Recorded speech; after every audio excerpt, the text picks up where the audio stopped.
नमस्कार, आप देख रहे हैं रिपब्लिक भारत। मैं हूं आपके साथ विवेक शांडिल्य। 10 में दम में आज बात करेंगे यूपी के गर्माती हुए सियासत की। इसके अलावा बताएंगे ट्विटर के लिए आखिर क्यों एक कर एक रास्ते बंद होते जा रहे हैं और आखिरी विकल्प बचा है भारत का नया कानून। इसके अलावा बातचीत होगी कि कैसे देश में अलग अलग आज बड़ी खबरों पर बड़ा रुख देखने को मिला। लेकिन इससे पहले आपको बता दें कि रिपब्लिक भारत आपसे जुड़े हर एक मुद्दे की आवाज उठाता है, तो आप भी अपनी आवाज उठाएं और रखें अपने विचार कू ऐप पर। कू ऐप के यूजर्स के लिए हमारा आज का सवाल यह है कि कू ऐप में यूपी सरकार का बलिदानी राम भक्तों के नाम पर सड़क बनाने का ऐलान क्या सही निर्णय है?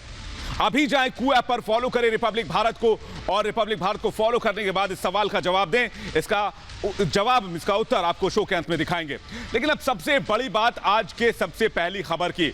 सबसे पहले बात उत्तर प्रदेश में जो सियासत चल रही है उसकी करते हैं। एक साल से कम वक्त बचा है उत्तर प्रदेश में चुनाव में, लेकिन एक तरफ योगी सरकार है तो दूसरी तरफ छोटे छोटे गठबंधन नजर आ रहे हैं। आज राजभर और ओवैसी साथ में नजर आए, लेकिन सबसे बड़ा सवाल है कि योगी के मुकाबले आखिर कौन खड़ा होगा उत्तर प्रदेश में, या कोई भी विपक्ष क्या योगी सरकार का मुकाबला कर पाएगा? देखिए रिपोर्ट।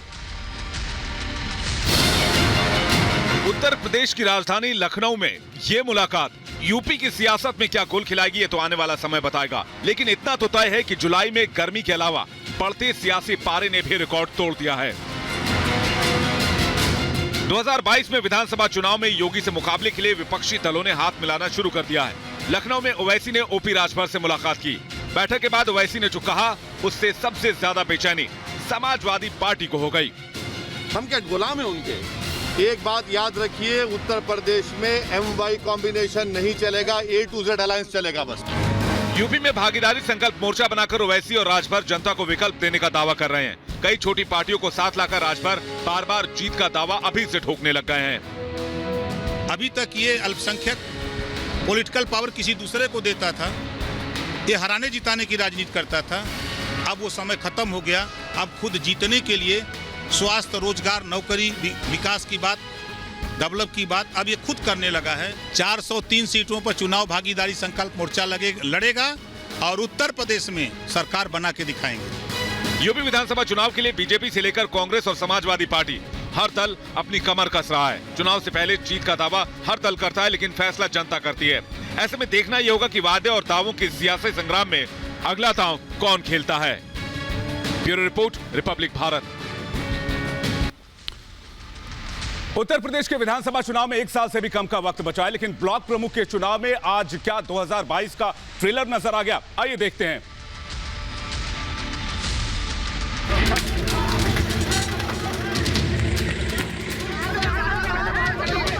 ब्लॉक प्रमुख के नामांकन में घमासान, गोलियों और धमाकों की आवाज से मचा कोहराम। सीतापुर, उत्तर प्रदेश के सीतापुर में आज नामांकन के दौरान जमकर हंगामा हुआ। बीजेपी और निर्दलीय प्रत्याशियों के समर्थकों में हुए संग्राम की तस्वीरें हैरान करने वाली हैं। झड़प के दौरान गोलियों की फायरिंग और धमाकों की आवाज से पूरा इलाका दहल गया।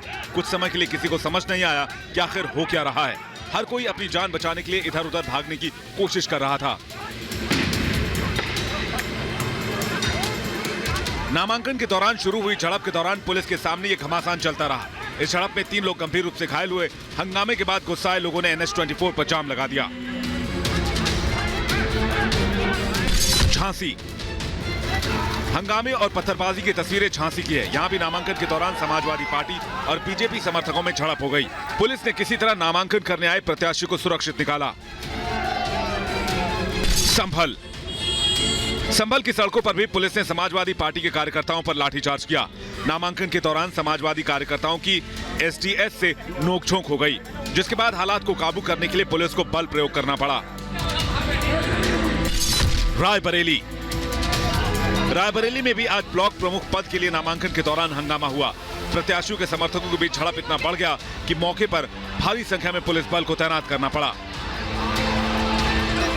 उत्तर प्रदेश के अलग अलग जिलों में हुए चुनाव के नामांकन के बाद हंगामे पर कई तरह के सवाल खड़े हो रहे हैं। 2022 में विधानसभा चुनाव भी होना है।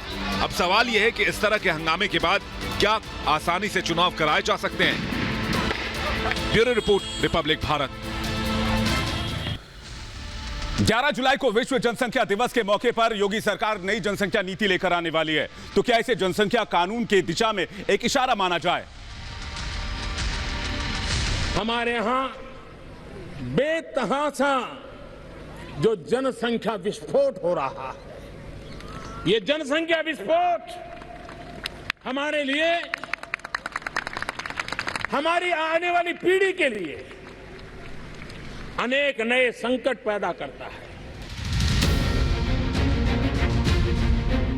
जनसंख्या विस्फोट आधुनिक भारत की सबसे बड़ी समस्याओं में से एक है और अब जनसंख्या नियंत्रण के लिए योगी सरकार एक बड़ा कदम उठाने जा रही है। आज से ठीक 3 दिन के बाद यानी 11 जुलाई को विश्व जनसंख्या दिवस है और उसी दिन सीएम योगी यूपी के लिए नई जनसंख्या नीति का ऐलान करने जा रहे हैं। देश में सबसे अधिक आबादी वाले राज्य उत्तर प्रदेश में जनसंख्या नीति 2021 से 30 का मुख्य उद्देश्य जनसंख्या स्थिर करना है।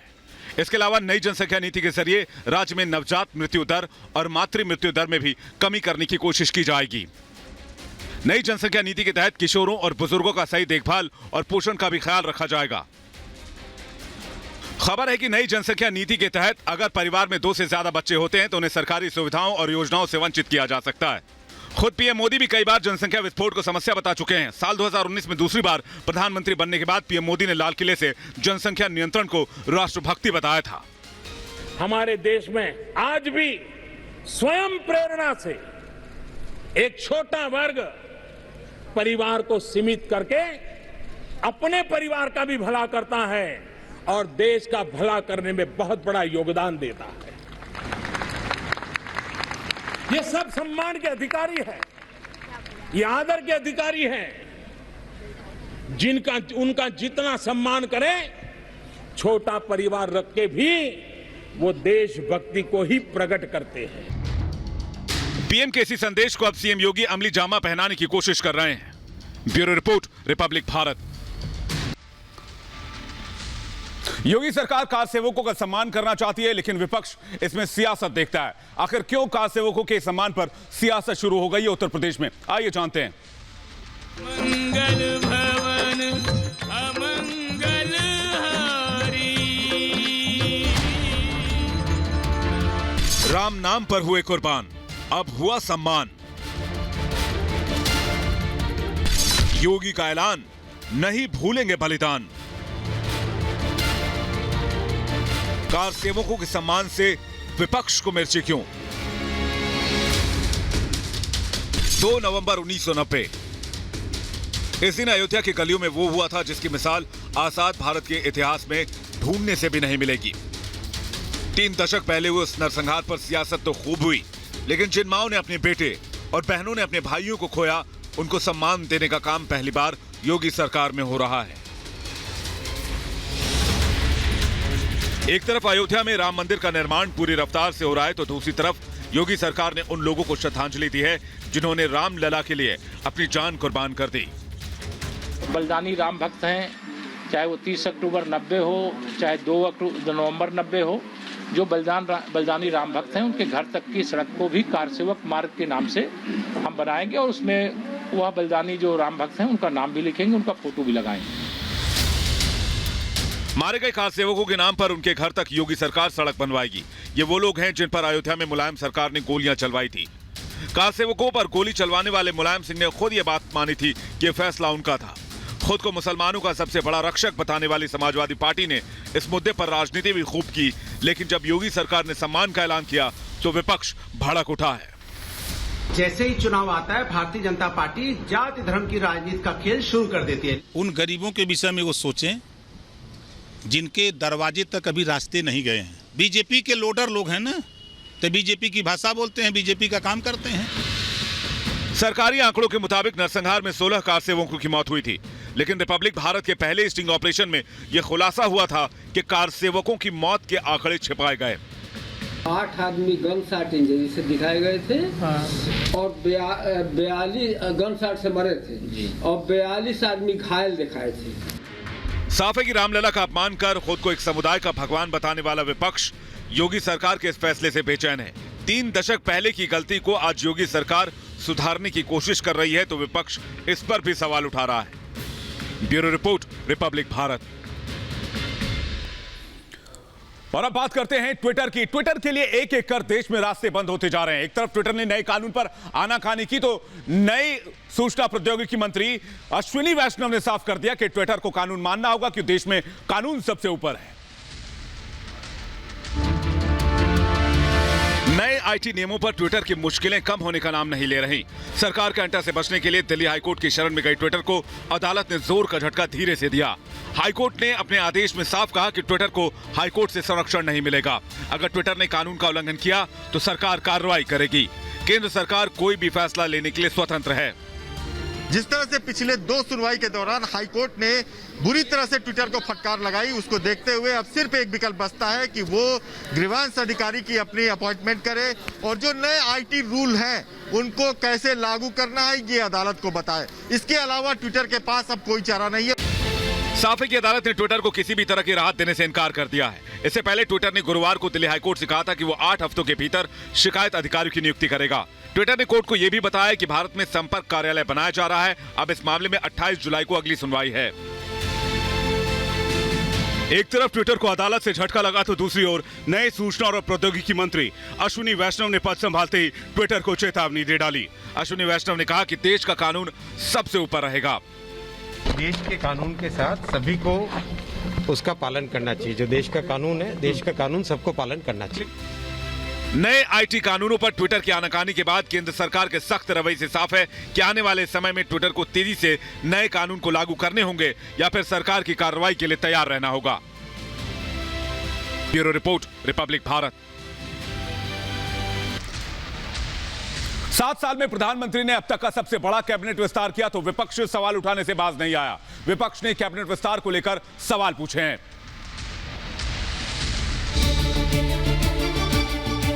मैं ज्योतिरादित्य माधवराव सिंधिया, मैं अनुराग सिंह ठाकुर, मैं किरण रिजिजू ईश्वर की शपथ लेता हूं। मोदी कैबिनेट का विस्तार, विपक्ष में हाहाकार।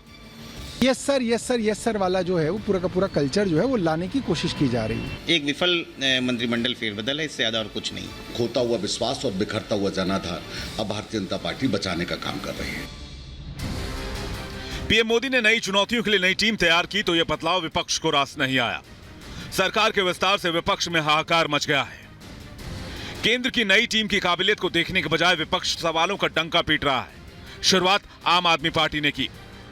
राजनेताओं को जगह ना देके बाबुओं को, अगर ब्यूरोक्रेट्स को जगह दी जाए तो वो प्रधानमंत्री के सीधा अधीन होकर काम करते हैं क्योंकि उनका कोई जनादेश नहीं है उनके पास। मोदी सरकार में महिलाओं की भागीदारी बढ़ाई गई। कुल 9 महिलाएं मंत्रिमंडल में शामिल हैं, लेकिन इस पर भी विपक्ष ने सवालों की बौछार कर दी।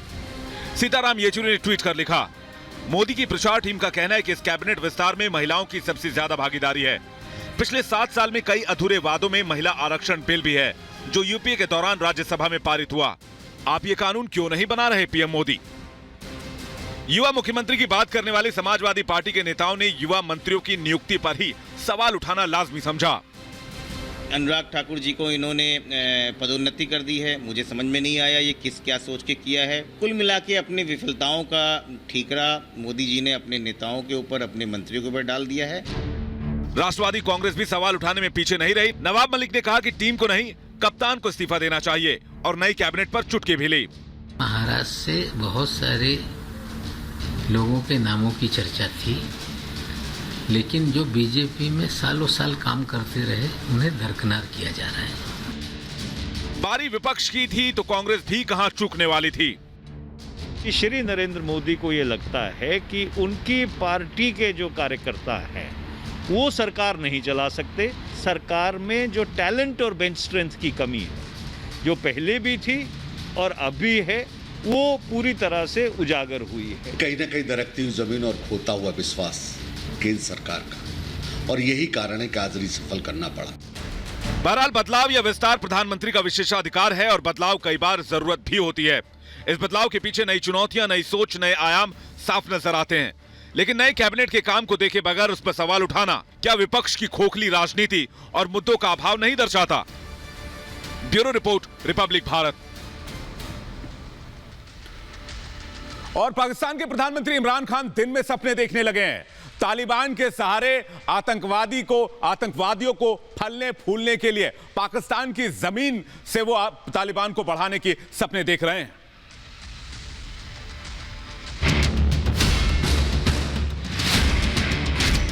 अफगानिस्तान में तालिबान के सत्ता में आने की खबर सुनते ही पाकिस्तान के प्रधानमंत्री इमरान खान की बातें खिल गई। इमरान को लग रहा है कि अगर तालिबान अफगानिस्तान में फिर से हावी होता है तो पाकिस्तान को जम्मू कश्मीर में आतंकवाद फैलाने में तालिबान की मदद मिलेगी। लेकिन इमरान को पता नहीं कि अब मोदी सरकार है और ये नए जमाने का भारत है। पाकिस्तान के किसी भी नापाक मंसूबों को फेल करने के लिए पीएम मोदी ने कमर कस ली है।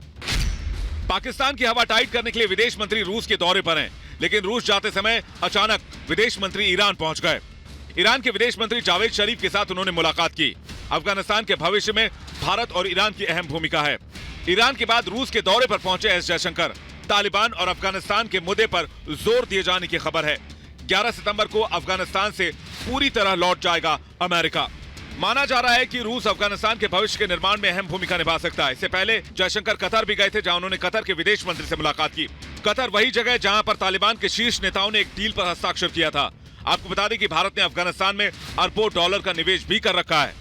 आतंकवाद के जख्मों से उबरने में भारत ने अफगानिस्तान की काफी मदद भी की है, लेकिन यही नजदीकी पाकिस्तान को रास नहीं आती है और अब पाकिस्तान तालिबान के सहारे भारत में आतंकवाद को बढ़ावा देने के सपने दिन में देख रहा है। Bureau report, Republic Bharat.